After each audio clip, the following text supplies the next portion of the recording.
Hello, everyone, and welcome back to Director Watch, an AwardsWatch podcast that attempts to get inside the mind of cinema's greatest auteurs, explore what drives them, and maybe we go on a few unrelated tangents along the way. I am Ryan McQuade, the executive editor here at AwardsWatch. Joining me today, as always, is my co-host, Jay Ledbetter. And finally, after getting through some dark films, there is light at the end of the tunnel. We're talking Prisoners today, and I'm excited to I would say it's the Barbie of its time. Is that safe to say? Yeah, it's one that I think of when I think of Prisoners. I think of a fire, and I think of the family getting together on a cold winter's night. Yeah, right after opening Christmas presents. Our family's Thanksgiving movie. Oh, Thanksgiving! Thanksgiving. I was more thinking along the lines of Christmas. You know, chestnuts roasted on the open fire. You know, Jack Frost nipping at your nose. Paul Dano getting mercilessly beat to death. You know, same thing. You know, right? I love nothing more after watching this movie than taking a nice hot shower. Just like scalding, right? Like just so hot. Like to the point that it's almost uncomfortable, but it puts you in the mindset of this film. You know, which is a great place to be at any point. It's what Denis V would want. It is. Yeah. And we love him for it. Exactly. But we're not alone today, Jay. We're joined again by our editor-in-chief here at AwardsWatch, Erik Anderson. You know, there was no way that you were going to have a Jake Gyllenhaal movie and not have me on. So here I am. It's true. We've had you on for Julianne Moore and now Jake Gyllenhaal. So, Jakey G. You know, now, I mean, we're not covering Madonna anytime soon. Unless we do like but when that Nicole Kidman retrospective comes up, you know who to call. Count me in. Look, we could do Warren Beatty and get into Madonna and Dick Tracy. That's true. We could do Kubrick and get into Nicole Kidman. There we go. See, it's all just, sideways action. There's a million different ways to get into Nicole Kidman. But hey. Nah, you know what? Maybe it was meant that way. Tangents have begun. It's yeah. Oh, we are 2 minutes in. We're 2 minutes in. That's the show. You bought what you paid for, Erik. So, anywho, we're here to talk about Prisoners. 2013 release. This follow up to Incendies, a movie that I'm going to go on record for all of our listeners out there that listened last week. Jay and I do not like that movie, but maybe Erik does. So I'm going to ask you. It's fine. I was going to ask you, do you like Incendies? It's fine. Yeah, it's fine. Which is Erik's textbook answer for it sucks. Yeah, exactly. Anytime I have a meal with Erik and I'm like, wow, that was actually pretty good. Very filling and a decent. You go, it's fine. Just picky eater, picky film goer. Erik's just Erik, famous bad tipper. Yeah, that too. He actually if you can't say something nice, then don't say anything at all. That's always been my credo, and it's what I live by, because you never hear a bad or negative critique come from me. So I'm pretty famous for that. It's actually not true. We had dinner last year at AFI, and he yelled at a waiter. He was like, "You fucking suck," and it was quite unbearable. Now, I don't remember that. He had a little bit of Hugh Jackman in Prisoners energy. Exactly. Yeah. And it was like, there you go. My inner Wolverine was coming out. Yeah.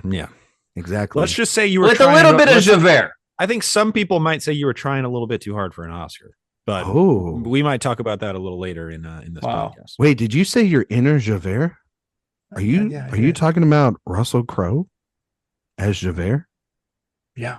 One of the greatest deaths in cinema history. Truly one of the funniest things you'll ever see in a movie. Absolutely incredible. Yeah. I mean, just like face plant, boom, dead. Our Hooper series is going to be lit. Yeah. Oh, Erik, would you come on for Cats? Yeah, because the screening I saw of it, I had 9 martinis, and it was one a lot for of fun. Every life of a cat. We had 4 before the movie and 5 during the movie, and it was a public and press, so there were families and children, and I was there with a friend, and we were loud. I was just going to say offensive. I think the reason why you would be on the Cats episode is you look like Judi Dench out of that movie. Well, here's the question. Have you ever seen that film outside of an environment like that? Outside of alcohol involved? Yeah. I no. That'd be interesting. That would be interesting. No. That would be a good rewatch. But you know what was interesting? So. You know what was an interesting rewatch? Prisoners. 10 years later. Prisoners. 10-year Annie. Directed almost exactly since it premiered at the Telluride Film Festival. There you go. And this of course is releasing on the week of the Telluride Film Festival. So there you go. Of course was directed by Denis Villeneuve, or as some of our friends like to call him, Denis Villeneuve. Yeah.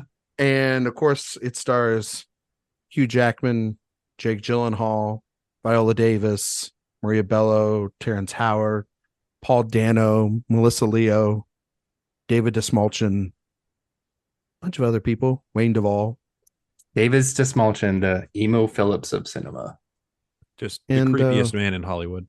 I love him, but I'll probably always call him Dalmatian, and I probably will on this podcast. Yeah. Movie is as follows: when Killer Dover's daughter and her friend go missing, he takes matters into his own hands as the police pursue multiple leads, and the pursuit mounts. Erik, you said that Incendies was, it's fine. So I'm curious what you think of Prisoners. Do you think it's just fine? Or do you think because it has Jake Gyllenhaal, it's just fine? Listen, you don't need to be Robert Oppenheimer to know that I would let Jake Gyllenhaal split my atom. So I love this movie. Very good. Is that your son's name? I love this movie. But interestingly enough, on the rewatch, I both liked certain things more and then a whole lot of things a lot less. And it's not something that I've rewatched many times, but I've rewatched bits and pieces many times. Pretty much anything that Jake Gyllenhaal does in this, I have rewatched clips because duh. But the number of red herrings really starts to just kind of untie itself pretty quickly. Think this movie has some red herrings? I think there's one or two. I think it's one or two. Some fishy movie because it's got a red herring. A little fishy. Some questionable wigs.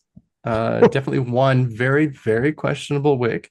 Her name is Melissa Leo. Thank you very much. And her name is Melissa Leo. Mm-hmm. No, it was fascinating because this was Villeneuve's big Hollywood movie. This was Hollywood plucking him from his foreign language film semi-obscurity, but somewhat with notoriety. It's an expensive movie. Yeah. And said, hey, how can we ruin what you want to do with your career?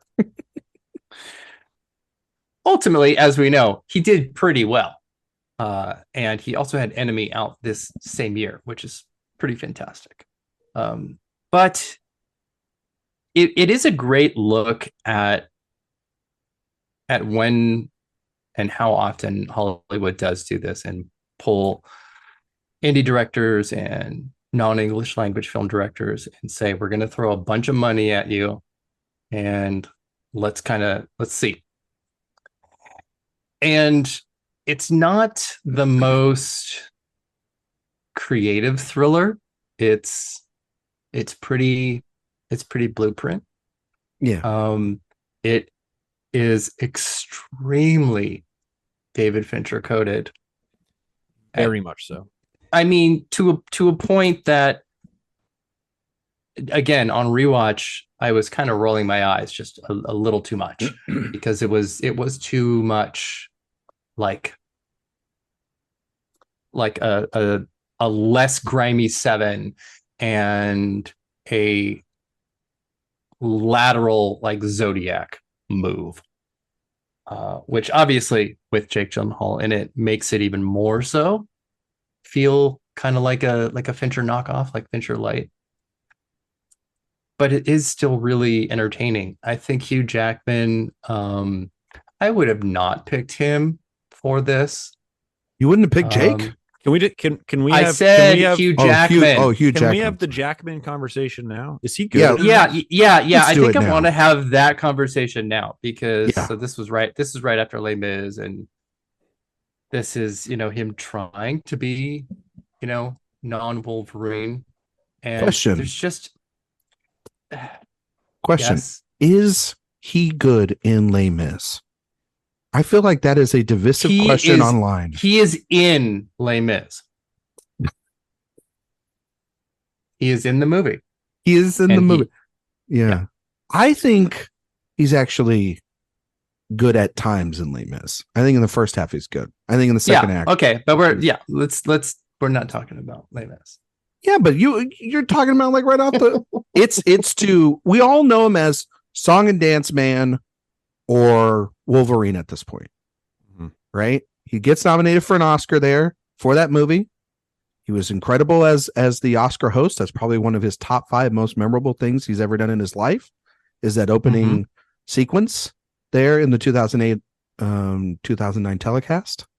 Mm-hmm. He was a Tony winner. A Tony winner. Great host there, right? And then what else? He's been Wolverine for most of his life. He's gone in and out of that franchise and done like small action things or vehicles that don't work. Jay, you probably got his filmography pulled up right now.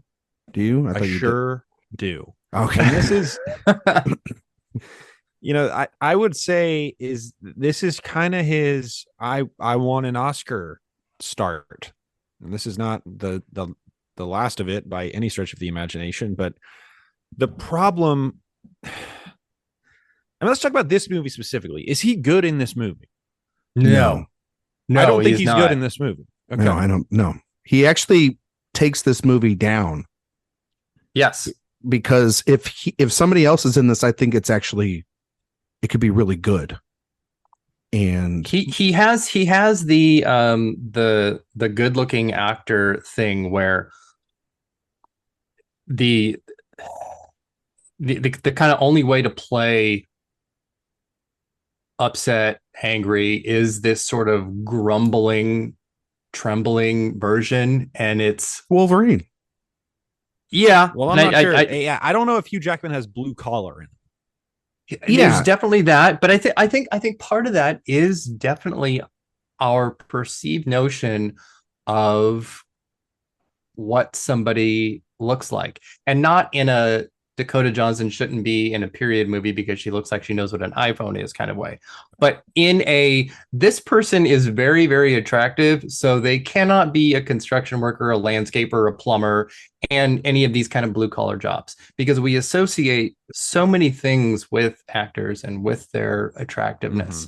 So, somebody that's wiry and weird like Paul Dano or David Dalmatian are easy to peg in those roles because we're already there. We're already looking at them going, that is a fucking weasel. There is no barrier to entry with those performances. Exactly. And I think that Jackman, for better or for worse, suffers from the opposite of that because, poor attractive people have problems too. And that is, when they are cast in something that looks like they have no business being there. Yeah, I just don't feel like... He also... His enunciation, he enunciates all of his words so precisely and clearly that it just doesn't really sell. I'm a contractor. That's dialect work. That's why. And also he's just at 1,000 for most of this movie. He's just dialed up. Yeah. And I think what this movie could benefit from is if it was a little more dialed down. Yeah. And it kind of let the character work do the work as opposed to just the yelling. Yeah. He watched Sean Penn and Mystic River clearly. Yes. But that's one scene though in that movie. And that performance I think has more layers, and I think that's a much better version of this movie. Well, here's a good question that I've always had about that movie. Is that his daughter in there? Oh yeah, that's a good question, Jay. A lot of people get really confused, but it actually is his daughter in there. It's not like Interesting. It's not a mystery like a David That's like Lynch the movie. Inception spinning top. Yeah, there was that think piece there on Deadline a couple weeks ago about that, but it's clearly his daughter in there. Yeah. Eric's regretting this podcast as we speak. Glad that we cleared that up. Yeah. But no, I feel like Erik, you're right. He's almost, I don't even think about it as it's just his looks. I just think of an actor yes, actors can transform and they can do these kind of performances, but Matt Damon in Stillwater, great performance. But I just see him in this movie. In the first 20 minutes of his, it's established like he drives a truck, he wears flannel. His favorite song is the national anthem.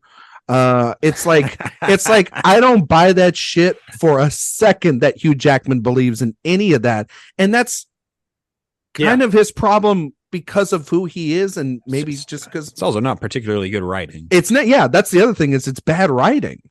Yes, that is from the beginning. It is the fault of the script being so obvious and on the surface, and making very little account for the audience's ability to kind of unravel things, because we know too much, and then when we don't and we find things out, it's like, okay, so mazes and snakes. Okay, sure. Who could have played this? Who could have played Killer Dober? Viggo Mortensen. That's good. Viggo Mortensen is attractive, but I think he understands the nuance of internalized anger. Yeah. In a way that Jackman does not. It's certainly not in this. Barenthal could have done this. Yeah, but Bernthal can do anything. He's pretty yelly though. Yeah, he's pretty on the surface. I think he would have been pretty yelly. Yeah. Yeah, but I could have bought that from him more than I buy it. Like, this is like, I don't know. It just feels like leftover Wolverine yelling. Well, there's like Terrence Howard's like, hey, buddy. Hey. There is the thing about Bernthal where you do feel like he has this pent up rage. And with Hugh Jackman, it's like, I have so much pent up rage. But I want to sing. I think you're right. Energy. I think he did want to sing most of his lines in this, which maybe would have been kind of cool. Tell me where they are. So what is okay? So here's just a question, and then we'll get to the more of the movie. What is Hugh Jackman's best performance? The Prestige. Yeah. It's not even close. I think it's Bad Education. That's a good one too. He's good in that movie. You're saying that with such a smirk, Jay, that I don't. No, I like that movie. I like that movie. That the biggest problem I have in my life now is people can't figure out if I'm being sarcastic or not. And I'm being sincere. Yeah, I think he's really good in Bad Education. He's really good in The Prestige too. Yeah, he's great. Eric clearly does not like Bad Education. I like Bad Education. Yeah. Yeah, well, I don't know. It's kind of give us a look there. It's no Australia or The Fountain. Oh, he's good in The Fountain. Australia is a good movie. I like that movie. But I love it. I like that movie. It's good. Prestige, yeah, it's probably his best work. But that's also because that's a great script from Nolan and his brother and a good adaptation. And he's working alongside Christian Bale. And Nolan's a better director than Denis Villeneuve. And that's, yeah. See, this is interesting because until the last 5 or so years, I thought to myself, Villeneuve is Christopher Nolan with a soul.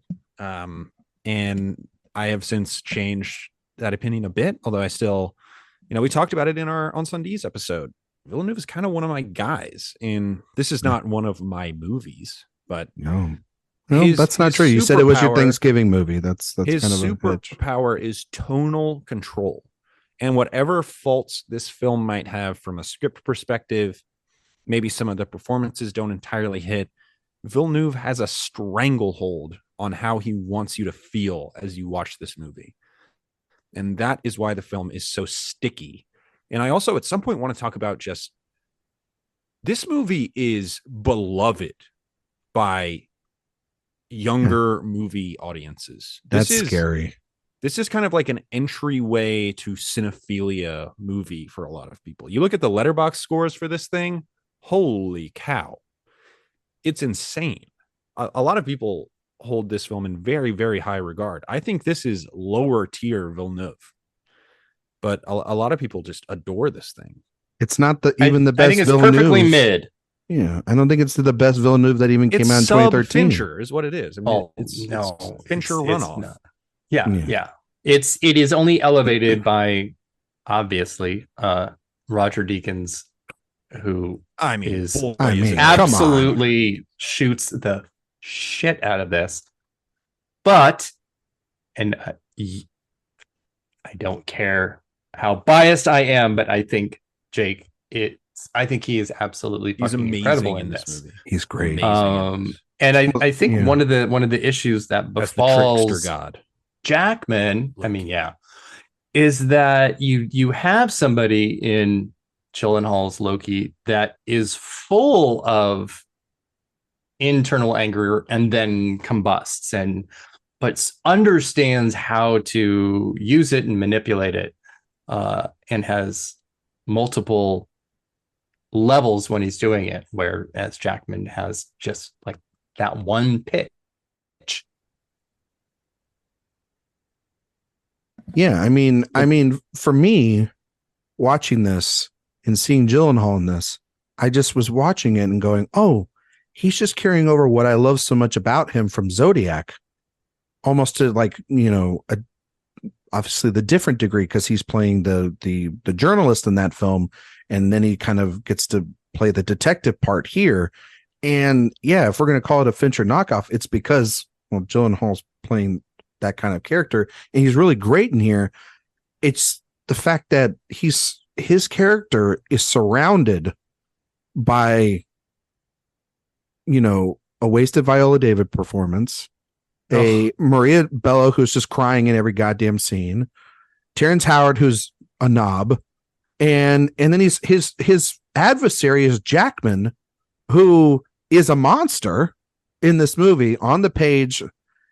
And his adversary is kind of himself, which is why his performance and character are so interesting. Like Jackman in this movie derails any kind of conflict because his performance is just not on that level of Gyllenhaal's. And even when they're going toe to toe, like in that car sequence when he's following him to where he has Paul Dano in that movie in the house, and like Jackman walks up to the car, it just feels like all tension gets for me deflated when they start talking, because Jackman's just like, "You do your job and just get it right," and you want to feel like Jake's just being like, "All right, calm down, buddy. Like, we don't need to play this at 11. Jackman's at 11, and Gyllenhaal's going through different levels, and that's what makes it compelling. I think the procedural stuff just works better here than the family grief crap that is just but eating I you think literally to a pulp. I think the screenplay doesn't understand the proper dynamics between Gyllenhaal and Jackman, and doesn't use them properly together almost ever. So it becomes really, it's two stories and they don't converge in the way that either that they should or that they could, because Jackman is on his own private hunt. Gyllenhaal's on his lateral move of a hunt, but they don't connect. They don't connect. And so when they're together, it isn't even like a minor antagonist protagonist relationship that should be kind of driving this. Those two should be driving this to the end, not kind of really the things that they're doing separately. That's why Zodiac works so much. Never does. Yeah, it is why it does. Zodiac, because those stories all come together, and then by the end, Zodiac is better than this. Interesting. Yeah, Zodiac confirmed masterpiece. This not so much.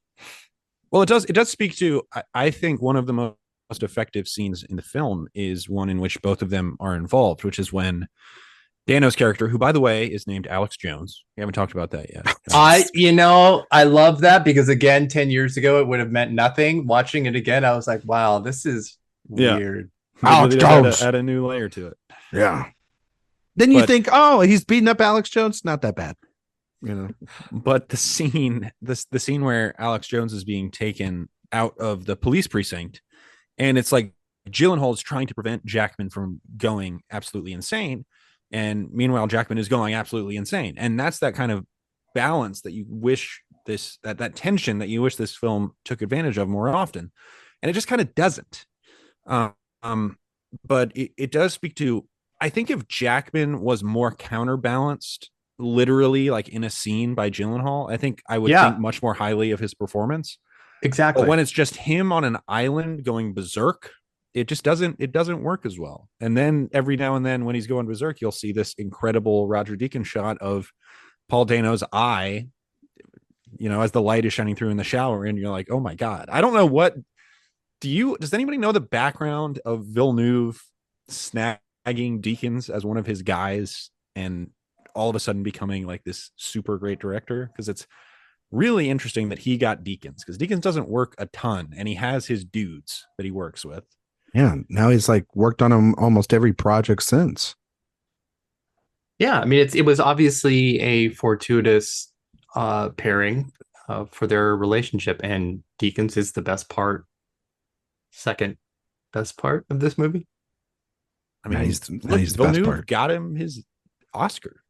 Yeah, he got his Oscar for a Villeneuve film. That's wild to think about that. Through all the Coen Brothers movies that he never won for. With Prisoners, a pulpy thriller directed by a guy, a relative unknown. I don't know. I kind of feel like this movie holds the Pope, but okay. Yeah, but I think that was also part of the whole kind of creation of this and pulling Villeneuve out of his obscurity so that they could create a director, and Deakins was a part of that. I feel like to go back to Jay's other question that he was talking about earlier, why people are obsessed with this movie. I think it's because of the experience of seeing this in a theater. I think that's why it works for so many people. And I don't know how many people go back and rewatch it, because this is a very hard watch. I think the back-to-back films weeks in a row where these are very tough movies, especially this one. This is 2.5 hours long to be. Yeah, it didn't need to be. Like Jay, you're mentioning, be in that mood for 2.5 hours long, where it just feels like you're going to be in dread the entire time. And it doesn't. The thing about it is, it doesn't have those scenes like in Seven, where they just have dinner together. Yeah, and it kind of deflates the tension of the movie, and you the library, the characters. It is just inflated the entire time, and I think that's actually detrimental to the movie as a whole, because it just doesn't let you live with the people in the movie as much as I think it should. Which is, this is the first time I'd watched the movie since I became a dad, and before I watched it, I was thinking this is going to destroy me, and it didn't. I think it's a good movie, but it didn't. And I think it's because it digs into the idea of a dilemma like this rather than the actual human implications of a dilemma like this. And I think that is a failure of the film. Yeah, no, for sure. It's huge. It's taking, again, part of why the red herrings don't work. It takes for granted the audience is already going to be on board with everything that Jackman is doing. So his free reign that he's given with the screenplay and by Villeneuve as his director. Well, I was watching. I can see why it's popular. True crime stuff and that whole kind of thing is very popular. Well, I just want to tell you, I looked up highest rated movies on Letterboxd. This is alarmingly high. I want to tell you that the three movies immediately ahead of it are Charlie Chaplin's Modern Times, Jesus, Pulp Fiction, Jesus, and Koyaanisqatsi. The films immediately below it are Terminator 2, The Third Man, and The Night of the Hunter. Okay, see, now I don't understand. I don't understand that. I don't understand what the hold is. I'm very confused by it. I think I know why. One, I think it goes back to what I was saying. When I saw this in 2013 in the theaters, I was blown away because that's interesting. You're just stuck in this theater and you just got to go with this movie. And I think people saw it a lot when they were in college, and this is their entry point to Denis Villeneuve more than Incendies or Polytechnique. And people defend Jackman in this movie. People love Gyllenhaal. It's got a great cast, Deakins. It's got all the check boxes of why a film bro would love a movie like this. Yes. But there's so many other better movies like this that it's such a basic pick for someone to like, I think. But here's the interesting thing. I just sorted it by Villeneuve's highest rated movies. This is his second highest rated movie. That's behind bullshit. Behind Incendies. That's his highest rated movie on. That's his. Are you fucking kidding me? Those are his two highest rated movies. Are his most miserable. What the fuck is wrong with people? Sorry, I don't mean to get angry. But I think it does speak to that idea that some people do equate dire and dark with important, good. Yeah, yeah. No, that's fair. Can I ask a question? Because this was one of the things that just drove me nuts about this movie. So this whole movie is set up as these two girls have been kidnapped. We see everyone search for them day after day after day. And yet Paul Dano gets kidnapped in this movie and nobody does a fucking thing for him. And the first person if I was a police officer, I would ask might be Hugh Jackman. You know, the guy that just beat him up outside of the police holdings? Like, none of this movie, I mean, this movie does not acts on a level under an ounce of reality analysis. No, as far as plot is concerned, but neither do a lot of these movies. No, but I feel like with this movie, we're talking about it. You start picking it apart, and it crumbles on itself. It crumbles on. I like this movie, to be clear. I mean, I want that on the record. I like it more. I think you can nitpick a movie and still like it. I like this movie a lot. I especially like the second act.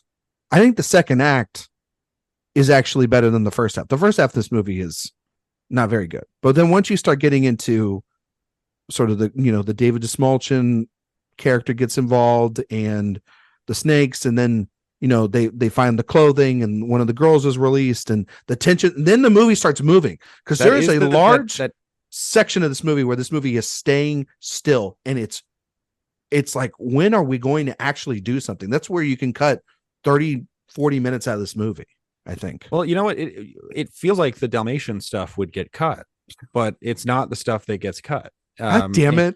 And it is some of the most interesting stuff in the movie. I think the scene where he goes over to his apartment and he opens those cases full of snakes is some of the most alarming stuff in the movie, as a person who is deathly afraid of snakes. That's like it is, but I kept getting mad that he'd open one and it's snakes. And then he'd leave the case open, and he'd open the second one, and it's snakes, and he leaves it open, and then it's just Jake. And I'm like, close the fucking case, Jake. What are you doing? What do you think is in the next one, Jakey? Maybe some scarves. Well, and I think too, again, because things are red herrings, it's trying to create two very seven potential bad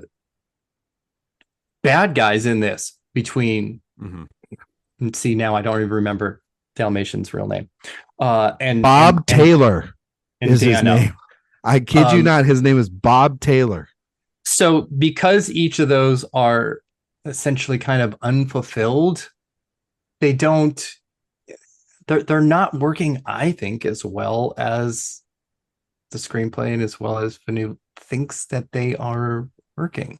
But again, a movie does not have to hold up to scrutiny as far as plot is concerned if you do a bunch of great character work. Seven is the most contrived narrative of any movie ever. The movie is a masterpiece because it focuses on the human implications of that story. As contrived as it is, it lives within the reality of the story that it's telling and is very fixed on the people within that story. Whereas this is all about the abstract energy and anger that would come from this convoluted narrative. And it's so generalized and non-specific that it fails to transcend its convoluted narrative. That's perfect. That's perfect. Perfect. Well, right, and I think Seven also benefits from being so visually ugly and grimy, and what's happening is so horrific that it's very, very challenging. Prisoners is not that challenging, and it's all surface level. It's kind of strange to me because I know the violence level is talked about a lot, and some had to be cut. It was going to be NC-17, and I'm like, really though? Really? It doesn't. I think is it mostly just because of the makeup on Paul Dano? Right. The violence in this is really swift, and it is really scary. Gyllenhaal is really scary in this. But I don't. But he's not scary in an R-rated way. He's scary in kind of a smoldering under the surface. I mean, well, no, I mean his smashing Paul Dano's face up against the wall. Oh, you're talking about Jackman. No. And I kept thinking too about Paul Dano's Jeffrey Dahmer glasses. Again, with sort of 2023 lenses, so to speak.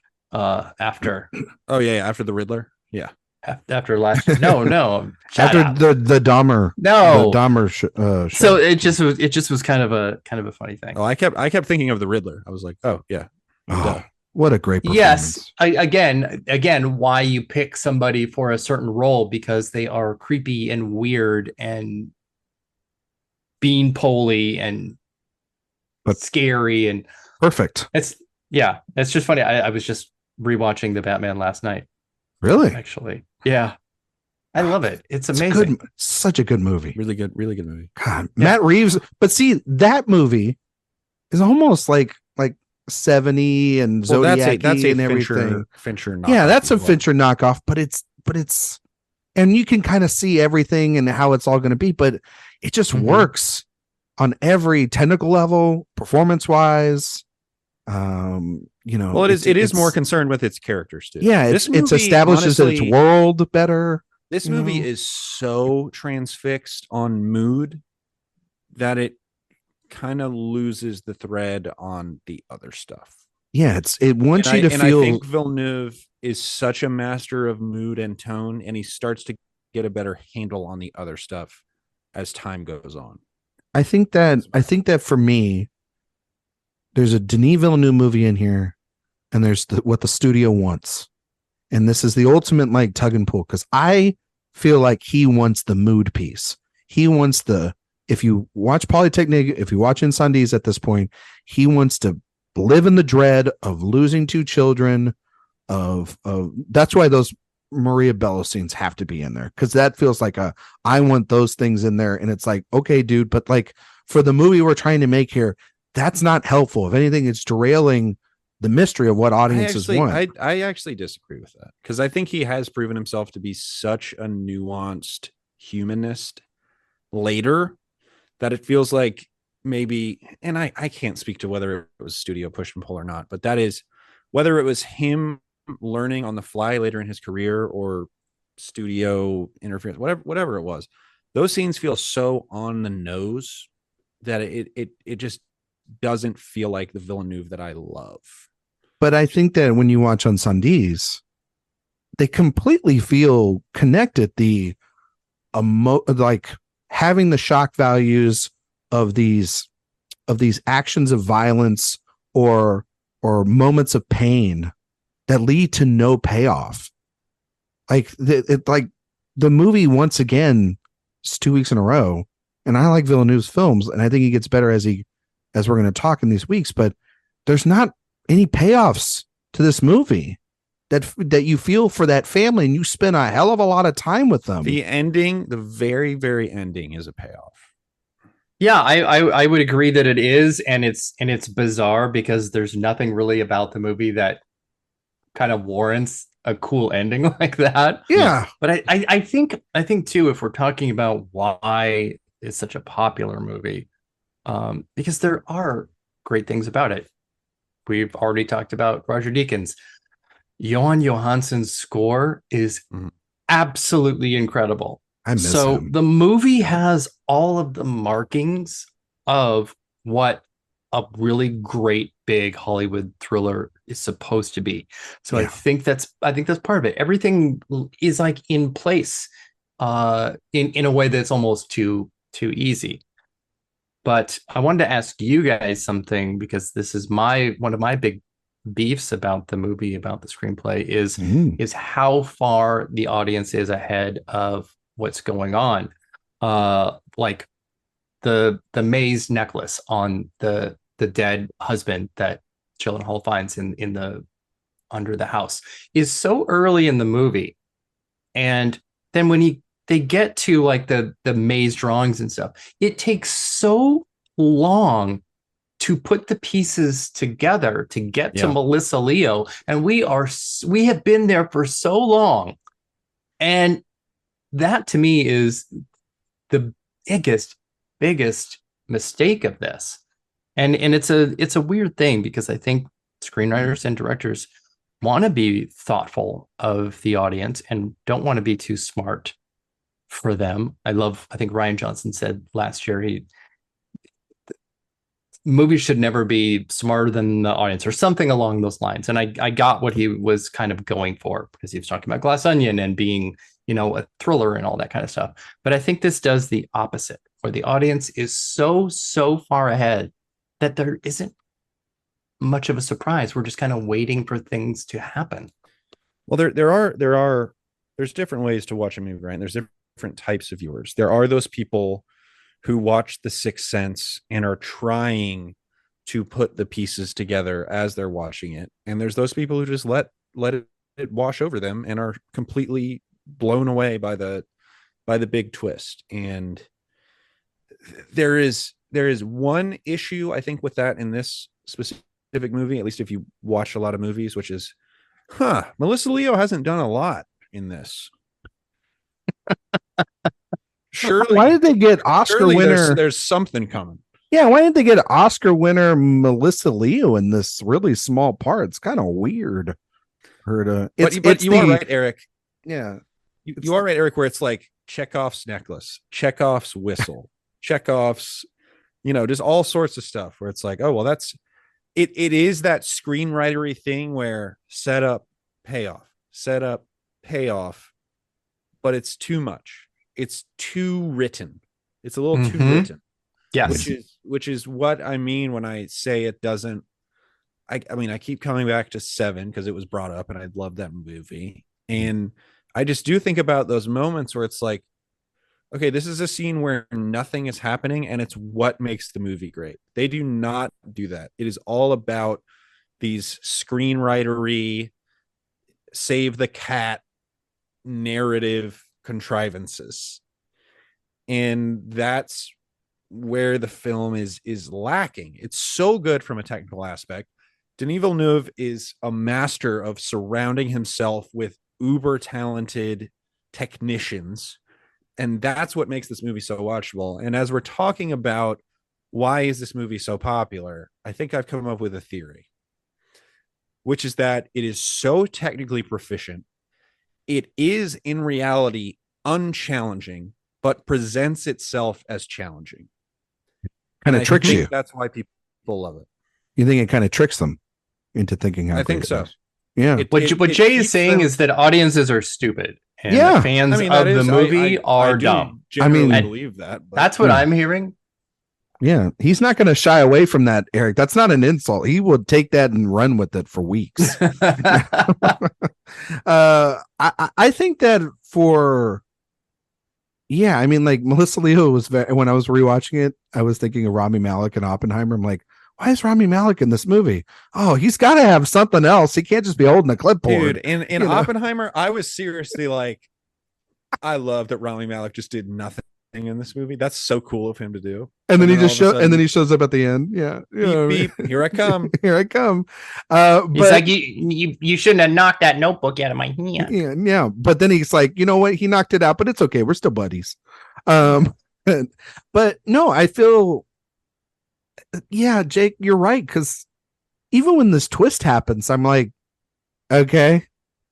Like it leaves it there and it's like, put that gun down, Mr. But it is Mr. Dover, and you're like a really effective scene. You see him drink that 2-liter thing of drugs, and you're like, whoa, this is very moody and intense. It's actually the new flavor of Mountain Dew. And you get it. Yeah, Mountain Dew Code Brown. Exactly.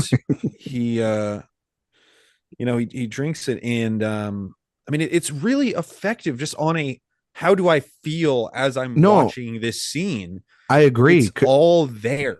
Yeah, from I guess on the page it feels better. I wouldn't even say that because the screen. It's on the screen. He is transcending the material, I think, with this film because it's the natural progression of where that's supposed to go. Yeah, it's where it's supposed to go. I could write a good movie if Roger Deakin shot it. So you could do the Goldfinch? Oh God, wow. He did do the Goldfinch, didn't he? It's a great looking movie. He did. Great looking movie. Let's talk about Nicole Kidman. Beautiful gowns, great gowns. Nicole Kidman, right? I think Jackman is pretty good in that scene with Leo, who is very not good. She's something in this Melissa movie. Leo is bad in this as well. She is really bad. Really bad. And I feel for her. She's trying to get out from under that absolutely terrible Jane Campion wig. Jane Campion wig. I love that. And I'm trying to understand too accent that she's using because nobody else really has one. And actually the sense of location in this movie is terrible. Like the size of the town. Yeah. Very anonymous. Everything. I don't get it. I don't ever get a feeling that it's America of like the real size of it. If it's like small town city, whatever it is. Yeah. But then, Leo has this sort of, she talks with an underbite and with her mouth closed and like teeth clenched. And she's just like, well, you just put that right over there. I'm like, or what is going on here? Put it right over there, Mr. Dover, and drink it up. Yeah. Bung, bung, bung, bung, bung, bung. Yeah, she's like gonna play the banjo. She feels very out of place from that entire area. It feels supposed to take place in where, like Pennsylvania, and it's shot in Georgia. But see, that's another kind of thing that is a filmmaker shorthand where the person that is whatever the bad guy or the outsider, she is an outsider just by virtue of her accent, and it sets her apart from everybody else in a way that is totally unnecessary, other than you should be keeping an eye on this one. Yeah, well, and then if there she is again. If they were a lead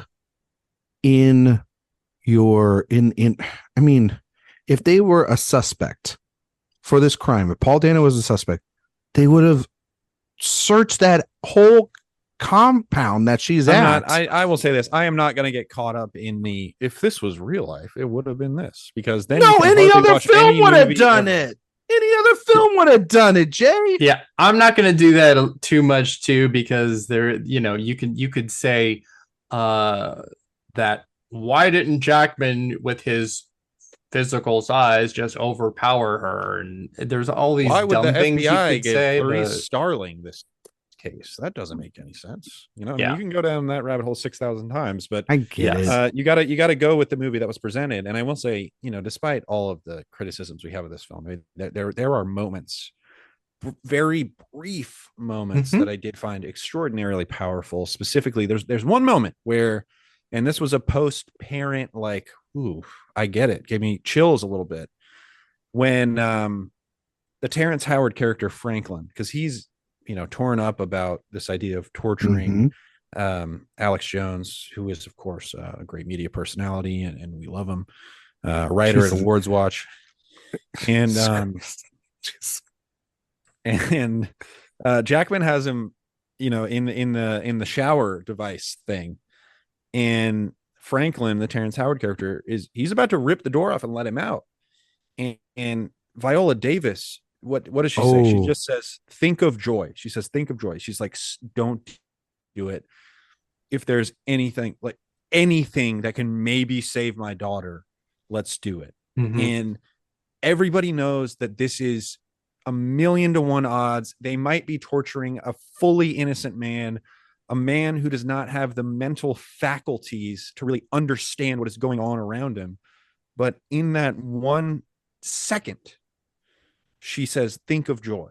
And that to me was like this really spine tingling little moment. And it's Viola Davis. I mean, she's maybe the most underserved actor ever, and she still makes the most of that one moment. I was just looking at her filmography. It's like around this time, it's kind of a funny story. Eat, Pray, Love. These movies that she's hardly in at all, right? Like Ender's Game, Black Hat, which she's totally underserved in. Oh my God, talk about a bad wig.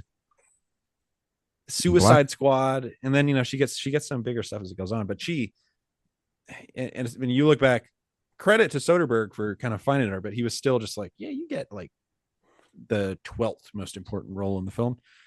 But I mean, she's great here, and she just makes the most of those very, very small moments. And Ryan just changed his background to Viola Davis's wig in Black Hat. And let me just say, I think Black Hat is one of the best movies of the 2010s. That wig is one of the worst things that has ever existed. They made her a redhead. Both things are true. She is great in that moment, and she's given more than Maria Bello is in this. Maria Bello is given short shrift. It is that's rough. The saddest, most absolutely just boring, obvious. And she's given nothing and she gives nothing. No. She's great. She'll be the only one that doesn't go to prison for torture. when you think about it. She was kind of smart for just sulking in the bedroom and not participating in any of the where are you going? Shenanigans. Never asked that question. Have another Xanax, babe. Yep. She was right all along. No, I agree with you, Jay. There's like this.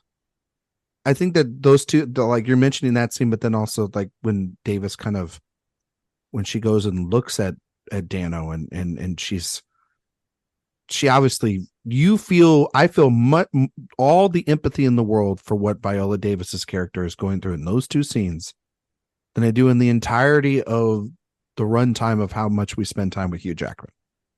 And they are completely, as much as we spend a little bit of time with them, Davis and Howard's character and their daughter especially are completely just not considered at all here when it comes to their side of the story. We spend so much time with Maria Bello grieving and Jackman going. A Jackman movie, that's why he took the role. I understand that, but 2 daughters were taken, not just one. Damn it. And that's true. And they're just like, by the way, this one came back. Hooray. Yeah. Even just the way that's done is like, the turn when they're like, for a hot second, thinking Jackman was the one that kidnapped his own daughter. It's like, yeah, what the fuck? Like, yeah. And then like, just cause he's leaving the hospital, Gyllenhaal's got to race after him. Like it's such a silly scene. Yeah. And then Gyllenhaal, there's that one part where Gyllenhaal yells at him, "Is that your daughter in there?" Yeah. Yeah, just to kind of hammer that home a little bit. But I do think I do think though the one scene with Jackman that works best is the sock scene. The sock scene is actually a really good scene. It's on your list. He plays that quietly. Yeah, I wrote that down. It is his crying scene is actually really good because he does still tip over too much into I'm acting, but he's not spitting, and it's not. But it's good. And I'm singing. Yeah. Yes. I know that sock. That sock was on my daughter's foot. Yes, we turned it into Sondheim. Is that my daughter's blood? You're both making Russell Crowe sound like a fucking genius right now. And I'm Javert. Also, if I could just bring one more thing again, Denis Villeneuve, quit making me feel bad about being a Radiohead fan. Oh my God. Gotta stop. He just can't help himself. He doesn't have any more. I think this is it, Jay. I think that this is it. I believe this is it, because that's why I believe there was no studio interference. It's because he was like, I'm going to put this Radiohead song in. And they were like, absolutely, Denis, you know what you're doing. I don't think anyone knows how to use a Radiohead song particularly well. Right? Eric, do you know of anyone that's used a Radiohead song particularly well? I'm not off the top of my head. Yeah, that's a tough ask right away. I don't know. I feel like you're not prepared for this podcast now, Eric. I ask you a question like that, and you know. All right, fine. Then it's Clueless and Creep. There you go. Good. There you go. See? That is the first. That's like probably the first. That's probably, yeah. You're probably not wrong there. But yeah. It's funny because not that this movie needs to be more like Seven, but I do think it would have been better served as primarily a detective story. Yes. Versus what it is, because make it just a straight procedural. Yeah. Gyllenhaal is fucking fantastic in this. Well, it's like so good. We really haven't given him the I am so obsessed with this performance. What do you think of his hair? It is so greasy and so gross that I just want to eat it. Pull it. Oh, pull it. Oh, okay. You're trying to distract me. I can fix him. I don't want to fix him. I want him to slam my head on that fucking table. Yeah, it's like, here you go, dust mulching. Go right into the wall. But no, listen. Shatter me. He's just such a good example of somebody that utilizes like all those little eye blinks and ticks and stuff are really effective. They are really disturbing to me because they just give this ticking time bomb sensibility. And again, that's pretty surface level. It's not like it's a tick, and lots of actors use them and sometimes as a crutch. But I think what he does here is pretty extraordinary. And I do love that there's like 5-6 years between Zodiac and this, and how like young and innocent and really naive he feels in Zodiac, and this feels just so aged and weathered and worn. Like he's probably 35, but he feels 45 because he's just, this is all that he does. And you just feel that at every moment. I love everything he does. He's moving into sicko. Yeah, I think that this is, honestly, he's moving into Nightcrawler mode.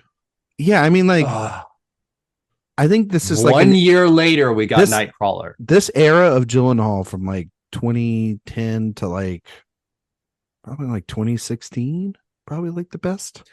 Do y'all like Nocturnal Animals? No. I love Nocturnal Animals. I think it's really good. It's fantastic. I like A Single Man more. That's just me. I wish Tom Ford. We're talking about Jake Gyllenhaal, so but he's stay on track. But like Source Code, love Source Code. Source Code is good. Into Watch is actually pretty. That's the last good thing David Ayer's ever touched. If they had done, if Matt Reeves had been able to do the Batman 10 years ago, but he would have been good at it. Yeah, Gyllenhaal would have been an outstanding little Batman. Yeah. Here's one thing that me and Jay-Z have in common. I don't pop Molly. I rock Tom Ford. Okay. All right. Thank you, Jay, for that. Nightcrawler, obviously. It's a good podcast. What do you think of him in Southpaw, Eric?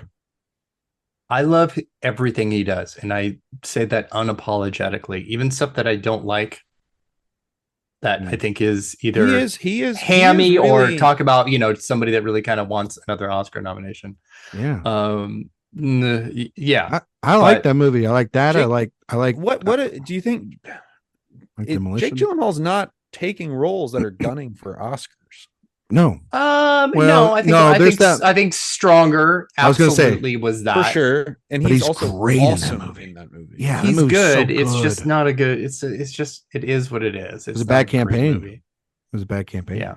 I think Southpaw actually had a lot of the building blocks of, an Oscar type of role. Nightcrawler was kind of that. And Nightcrawler, he got everything but that. Yep. So yes.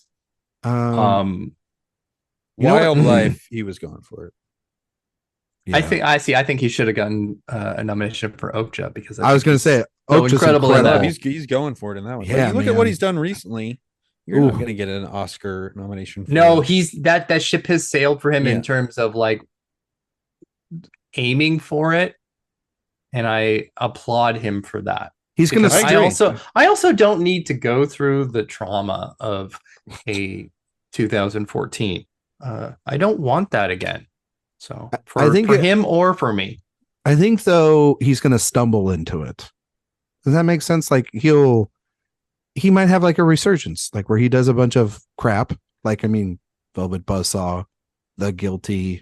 I love Velvet Buzzsaw, and he's hilarious in it. That's bad movie. I don't think he's going to fall into it. I don't think he has that standing.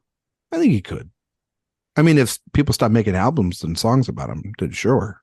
But then he's got like The Roadhouse. The Covenant is really good. The Covenant's all right. The Covenant is really good. I would like him to work with different directors. Oh my God, Doug Liman's doing Roadhouse with him. I know. Yeah, that was supposed to be Doug Liman is going to be perfect or something. Doug Liman's going to be a perfect series on this show one day, to just go down that director for hire kind of wagon and just explore that filmography. Remember Strange World? Yeah. Go all the way. Go. Ambulance? Fascinating movie. Gave me a headache. Enjoyed it. Yes, that is a movie I have come around on. When I saw it, I really didn't like it. I loved him. He's great, and he's smarmy and really super hot and really good in it. But I did not like the movie, and I got super tired of the drone cinematography really fast. But I've watched it again and liked it better.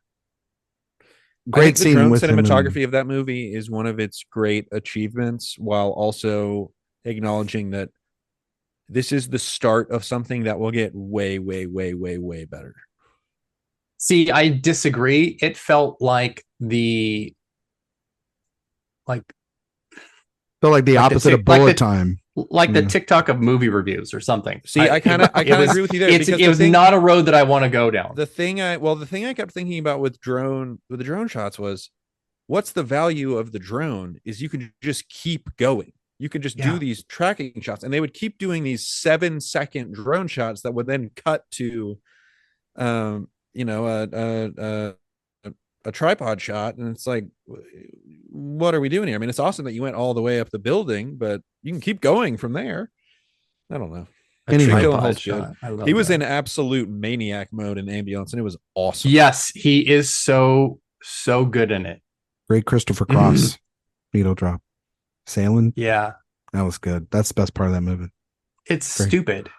Yeah, I wish it was more stupid. It is not unapologetically stupid. Yeah. No, it knows that it's stupid. Yeah. But unlike this movie that's taking it way too serious. Yeah. Prisoners. It's taking itself way too serious. That sucks. Is that so Eric, what do you think of Villeneuve in general? Yeah, we never even got to ask you that. So this is going to be your Villeneuve episode. It's really interesting to me what people think of Villeneuve, because I really love him, and I'm weirdly insecure about loving him because I understand why people don't like him. It's weird because he doesn't actually have a huge filmography. Nope. No. It's actually quite small. So when you're, but he's got big movies. Now, yeah, and I don't know if he'd ever be able to kind of go backwards, which is why having Prisoners and Enemy in the same year was so cool. You don't think he'll be able to go backwards? I don't think he will want to. No, I don't think he'll do that. The same way I don't think that Christopher Nolan will do a Memento or a Prestige ever again. Or Greta Gerwig will never do ever. Exactly. Yeah, well, but also, don't we want that from our big directors sometimes? No. Like, do you want them to stay at a small level the rest of their lives? No, I'm saying I want them to be able to do. Still do everything. We did talk about this with Oppenheimer, but it's probably the smallest we're going to get. But yes, to answer your question, I do like him because I love Arrival. I love Dune. I love Blade Runner. I love Enemy. I think Sicario is a good action film, but I don't really look at it as much more than that. And I think I'm pretty mid on Prisoners. On Sundays is meh. And his pre-English language career before that, regrettably, I haven't dived into as much as I should have. He's actually like on point with a lot of people because a lot of people don't actually go back and dive into like Polytechnique and that's stuff. I'm not getting on that's on me because I'll give people shit for not doing that all the time. Of being like, oh my god, so and so is my favorite director, and I'm like, have you seen this? I'm like, no. I'm like, oh, okay. So I'm a bit of a hypocrite there. The interesting thing about Villeneuve is he was like, he made like 3 movies. And he was like, I don't know if I'm very good at making movies. I'm going to take a long break and then I'm going to make Polytechnique. That's how his career went. And then I think Polytechnique is pretty freaking good. And then he made On Sundays, which was kind of his breakthrough. And then he got into the Hollywood system. Yeah. I don't know. He's a fascinating guy. He is. He is very fascinating. Because he does have as close to free reign without having fully like Christopher Nolan, Tarantino free reign as you can have. He's like right on the cusp of that. And he's kind of a brand name for people under a certain age, which I think is important in and of itself. But again, you see people rating Prisoners above Night of the Hunter and you're like, should I hate him? Well, that's just a problem with people in general, because if it doesn't predate 1990, people aren't fucking watching. Well, it is, and I mean it's that thing. You can't really blame him for that. But there are so many. There are the film bro directors where it's like, I think Fight Club is a pretty brilliant movie, and I am horrified to talk about Fight Club with 95% of people. Yeah, it's the same way with Taxi Driver. I love that movie so much. Well, that's an aspirational movie. Well, and people misinterpret that movie so much that they make $1 billion superhero movie out of it. Do they misinterpret Taxi Driver? I feel like that's pretty straightforward. No, not at the time you're talking about, but like people that watch things now. Yeah, that's what I'm talking about. Yes, but I want to get back to Villeneuve for a minute, because he's got Dune Part 2 next, and then another sci-fi movie. Is he going to get out of sci-fi or not? Because that's all he's been doing since Arrival. He might be making Dune Messiah. That's what I'm saying. Yeah. Is he stuck? Well, I mean, when you're given the blank check to do your passion project, which is create an adaptation of one of the most, unmakeable projects ever in Dune, one that broke David Lynch, for Christ's sake, and the first one was so successful, you're going to finish your trilogy. Wasn't that successful? It was fine. It made a lot of $400 million. It's $400 million and 7 Oscars. Whether that movie was successful or not. 6 Oscars and $400 million sounds like a pretty good investment. Sounds like they did its job. It's an anomaly. We honestly don't know how successful that movie was. We will know when we're not doing. See, we're not doing this again. Because 2 years ago, Jay was like, I don't think that movie's making any money. You cannot unequivocally say that Dune was a huge success. I'm not saying it was a huge success, but it served its purpose. It made $100 million in the US and it cost $165. Well, it did also drop on a streaming platform during that and not just exclusively in theaters. Okay, but you can't not include that as a part of the equation of it not being successful. Yeah. Was it successful in getting HBO Max subscriptions? Maybe.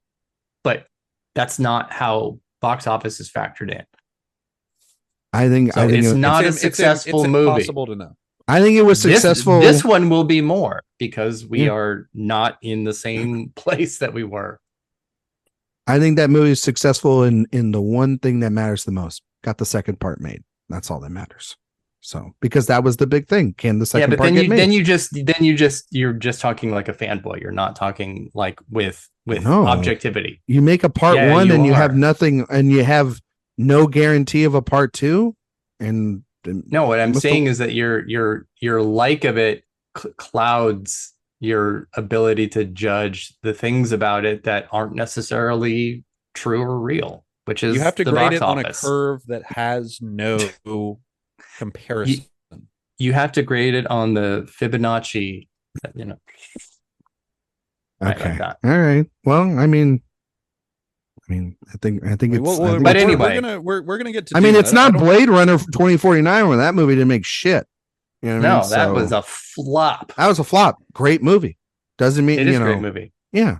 But answer my question. Answer your question. Is he stuck in sci-fi? I think so until probably he's done with the Dune 2 films, and then after that, I think that's when he'll be able to maybe go back and do a Sicario or something like that, or he has the potential, I think, to do something smaller.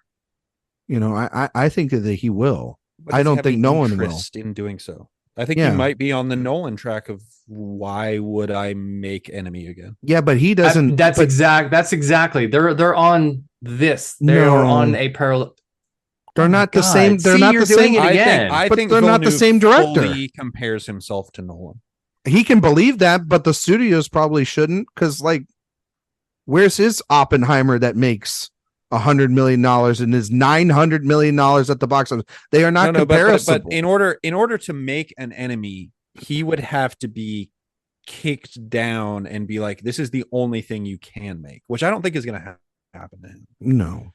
Right. What I'm talking about is trajectory and stylistically, because obviously Nolan is he is actually a successful he is kind filmmaker. Of the most important director right now. He is. His movies make money.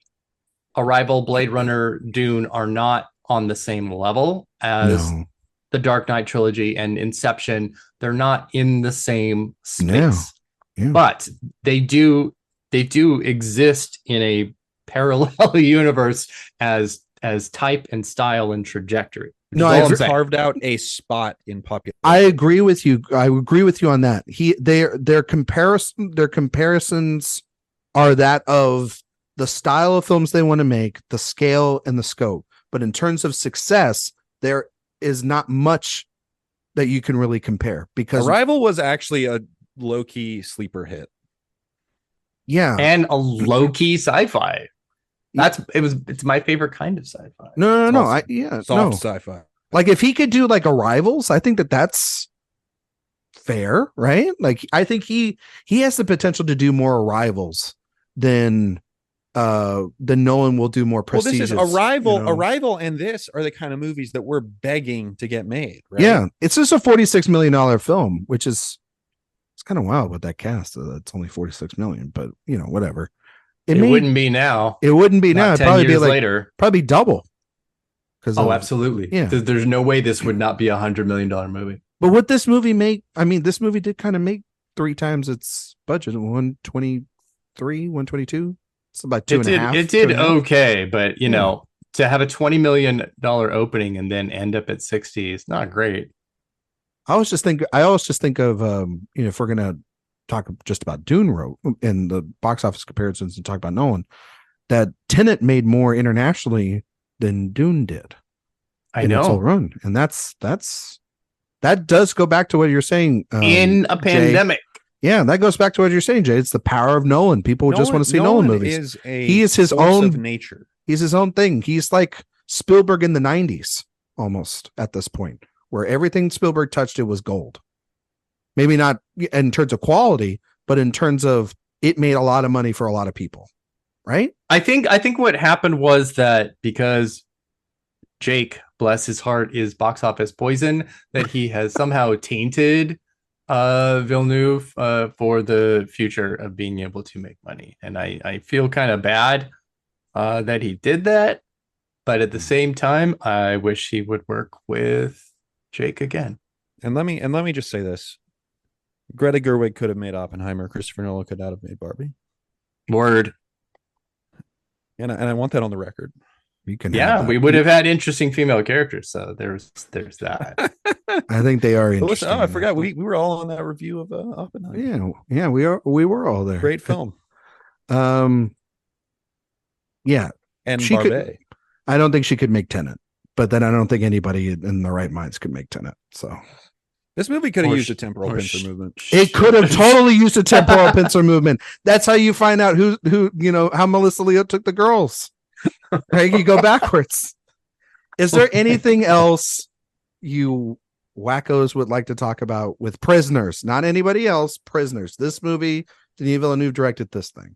Oh man, Eric, you got anything in your notes? Radiohead, embarrassing. No, I've got Jake's eye blinks. Jackman crying with the sock. I made notes about his eye blinks too. All the maze bullshit. The snakes. The maze crap does not pay off, and that's kind of the image that was like all over the poster and stuff. Yeah, it's on the Blu-ray. It doesn't pay off to the hype. Snakes are stupid too. I thought. I did like the rewatch, obviously, for Roger Deakins, and very specifically when Jake Gyllenhaal is weaving through traffic to the hospital. That's every single thing about that entire sequence is riveting. I love that. I love that shot when Jake finds Paul Dano in the woods in the rain early on in the film. That is immaculate. Yeah. I was looking at just kind of internet stuff about this movie.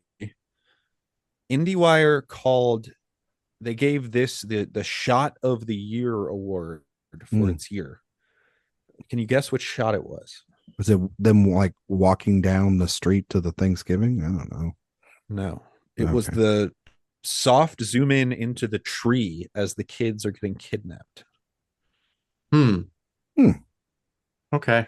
Interesting. I thought that was interesting. Not the first thing I think of when I think of this movie, but no. No. Eric, sure. Would you ever take a shower like that? Who's to say I haven't? That's fair. I've had a long life, right? Do we ever get some things? I'll say this. There's a fine line between a torture device and a glory hole. Thank you. Do we ever get, by the way, I watched this movie, and by the end I was like, did we ever get resolution to Paul Dano's character? Because this movie isn't terribly concerned with characters. Okay. That's what I figured, but I just didn't know if I missed something when I was, probably. No, and it's weird because we haven't really talked much about Dano other than being kind of problematic. No, not problematic. No, what's the stereotyped as a performer? Yeah. But I mean, he's good. He's really good. He's good at doing a character that is extremely thinly written. I think his makeup in that one scene where he's totally been beaten up incredible. Is a little much. No, I think it's I think it's too much. No, I think it's good work. I think he looks like he got stung by bees. Yeah, that was one of the things they had to cut frames out of to get the R rating. It's pussing. Yeah. Dano should have 2 or 3 Oscar nominations right now. It's ridiculous. This man is just. Eric, will we ever see him get nominated? Because it feels like last year was, again, another prime example of like, he's in the big Steven Spielberg, I'm playing your dad movie, and he can't even get a nomination in that. What the fuck? That was very brutal. But I don't want you tipping your hand to Jay for the end of the this podcast. I mean, it's a well-known about Oscars and stuff. Yeah, well, that's well known. Paul Dano, has never been nominated. Like, he's never been nominated for There Will Be Blood, Love and Mercy. Just man, Love and Mercy is good. God, Love and Mercy is so good. He's great in that. Him and Cusack. Isn't that guy making another movie here soon? The guy, he's got the Big Short knockoff. Oh, coming to TIFF. Painkillers, or no? No, I thought I'll be talking about Dano. No, I was talking about the director. No, the director of Love and Mercy. Oh, he's got that Casey Affleck movie. That's right. Oh, that one where he's like got like the guitar or whatever, which is like kind of come out but hasn't come out. Yeah, Dreamin' Wild. There you go. There it is. Anyway, well, if you guys don't have anything else to say about Prisoners, Jay, before we get out of here, we're going to test your award season knowledge based on the film we just reviewed, which was Prisoners, in a segment we like to call It's an Honor to Get Nominated. Jay, was this movie nominated for Academy Awards? See, this is tough because I've stumped you before. In my little pea brain, I say to myself, the Oscars wouldn't go for something this dark and pulpy. But at the same time, the texts here are so impressive. And Deakins is a legend. Yeah. Question is, did it get nominated for cinematography? And that's what I'm debating right now. And I'm going to guess that it did get nominated for cinematography. You're correct, Jay. Let's go. It was nominated for Best Cinematography. Was it nominated for anything else? Not score. No acting. I wouldn't. Yeah. Obviously not Dano, because I just spoiled that for you. So yeah. Any text? I mean, maybe they give it makeup for the big pussy scene, big beaten up scene, but I kind of don't think so. It's too gross. Yeah. Production design, I don't feel like they would have costuming. I don't know. I'm guessing that's its only nomination. That is correct. Let's go. It's only nominated for Roger the God Deakins. That's pretty good. What won cinematography that year, Erik? You remember? You got it pulled up? No, I don't remember. No, I don't remember. Some awards editor you are. Anyway, I know. I'm really my memory's like a sieve now. It was Chivo. Oh, that's right. His first of two in a row. No, wait. I'm sorry. No, that was the next 2 years. Yeah, this is for Gravity. Yeah, Gravity, then Birdman, then Revenant. What is it? Feed on Papa Michael. For Nebraska. Lestrade for the Grandmaster. Is that how you say it? Lestrade. And Dubonnet for Inside Llewyn Davis. Yeah, those were the 5, and then of course Sir Roger Deakins. So we're just not going to talk about Jake Gyllenhaal's Hollywood Film Award win for supporting actor here. We're just not. What happened to that organization, Erik? That's a really good question. That's a really good question. Nobody said. I remember that always being like the first one. I was like, well, if you get one of those, you never win an Oscar, sort of thing. Because I remember they gave it to, I think, Affleck for actor for Gone Girl one year, I believe. And I was like, did you say Dong Girl? Because it sounded like you said Dong. You have a dirty mind. I said Gone. He's naked Girl. In it, so it sounded like that to me. What do you guys think of Gravity winning for Best Cinematography? I love it. I think it's the wrong winner in the category. But just in general, that movie. The movie's made on like a soundstage, isn't it? Well, that's the interesting part about it. But there is still a lot of skill involved with making that as cinematic and immersive as it is. Mm-hmm.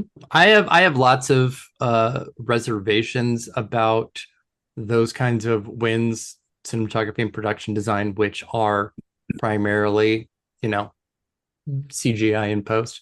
But I think it's a pretty great one, actually. I would have given it to Dubonnet for Inside Llewyn Davis. And that movie's a great looking movie. That movie's incredible. Yep. He's probably working with him because Deakins is doing this movie. And he makes the better looking movie and the better movie overall. Inside Llewyn Davis is a masterpiece. One of the best films of the last decade. Davis is better than this movie. But this movie, despite the fact that I feel like we dumped on it for an hour plus, is pretty good. It's a serviceable thriller. It's like it's kind of like a 3-month romance. It's like it was kind of fun, but you're glad that it's done. Yeah, it's one of those when you see it at a festival, you're like, oh, everyone's gonna love talking about prisoners, and then 3 months later you see it with the normies and you go, yeah, that wasn't as good as I remember it being. Despite the content, I don't find it sticky at all. Yeah, you keep using sticky. Yeah, I like that. You want to talk about it? I like that. Of course, it's a good word. Did I use sticky on another movie? No, I think you used it twice. You've used it twice today. Oh, did I? You want to talk about it? I don't know. That's for my therapist to sort through. Well, I feel like that's what this podcast is. Erik, this was a big year at the Oscars. Yeah. You had a nomination revoked. Remember that? Yes. All Too Well, yes. Alone. Yeah, no, it wasn't All Too Well. That's the Jake Gyllenhaal. Stop it. Alone Yet Not Alone. Yes, honestly, just one of the greatest moments ever that has ever happened with the Oscars. It's one of my all-time favorites. It's like Francis Fisher getting you an Oscar nomination.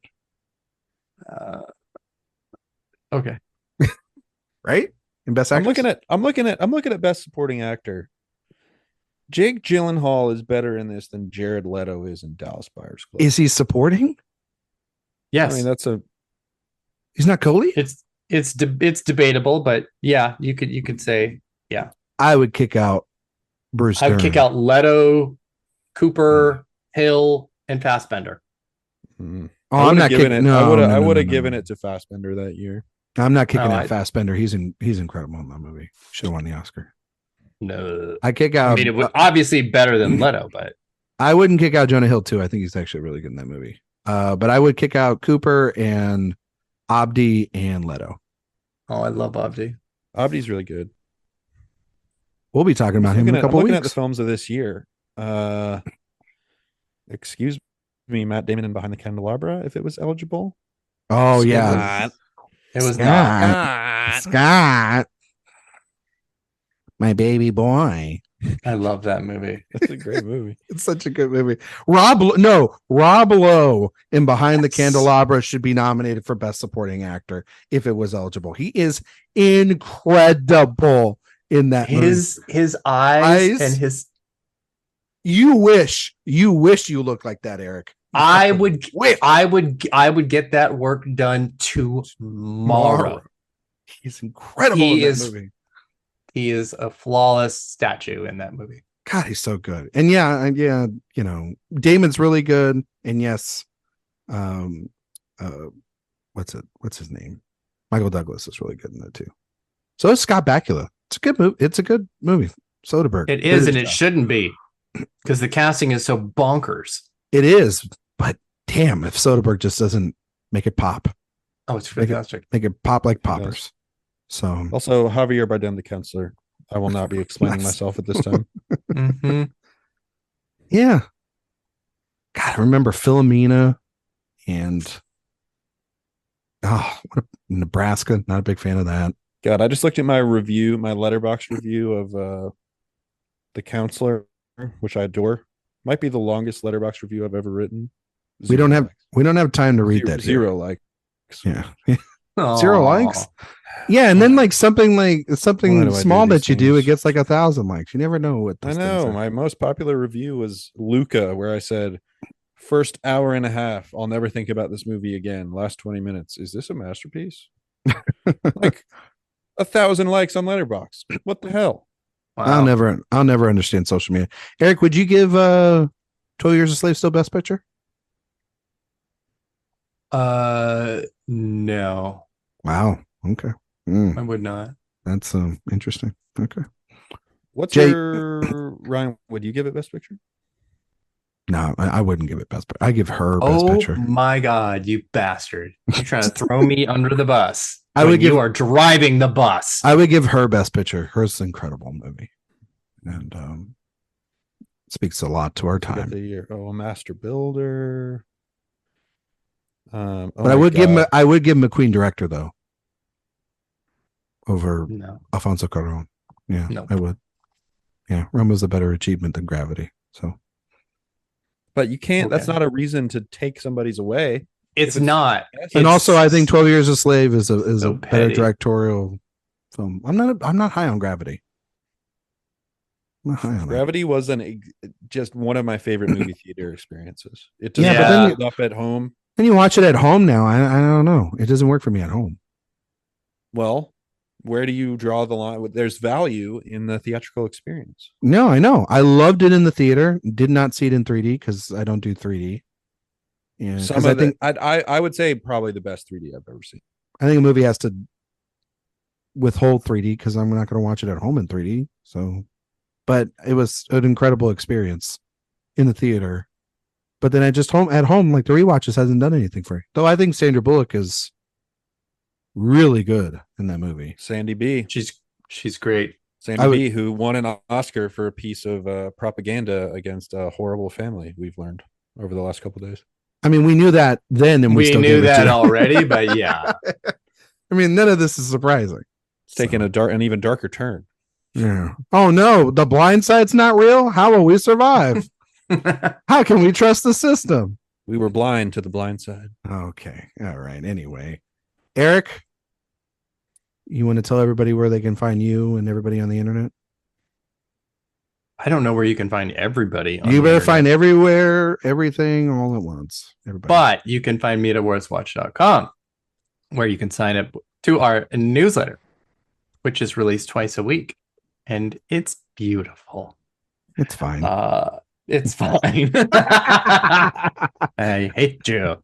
On Twitter, you can find me at awards_watch, and everywhere else is just AwardsWatch. Yeah. I don't write letterbox reviews, but I do like score movies, but I don't write reviews because I rarely do the review. I just score it. If I'm going to do a review, I'm just going to write it and put it up at awardswatch.com. Exactly. So. Jay, where can we find you on the internet, buddy? You can find me at good old AwardsWatch. Last movie I reviewed, I believe, was Teenage Mutant Ninja Turtles: Mutant Mayhem. Pretty good flick. And you can find me on Twitter at X. No, we're not doing that.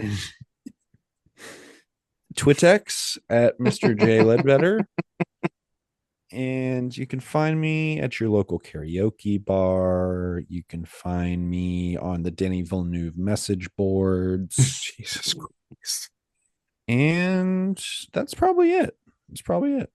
My son just turned 1. Happy birthday. Happy birthday, Jet. Happy birthday.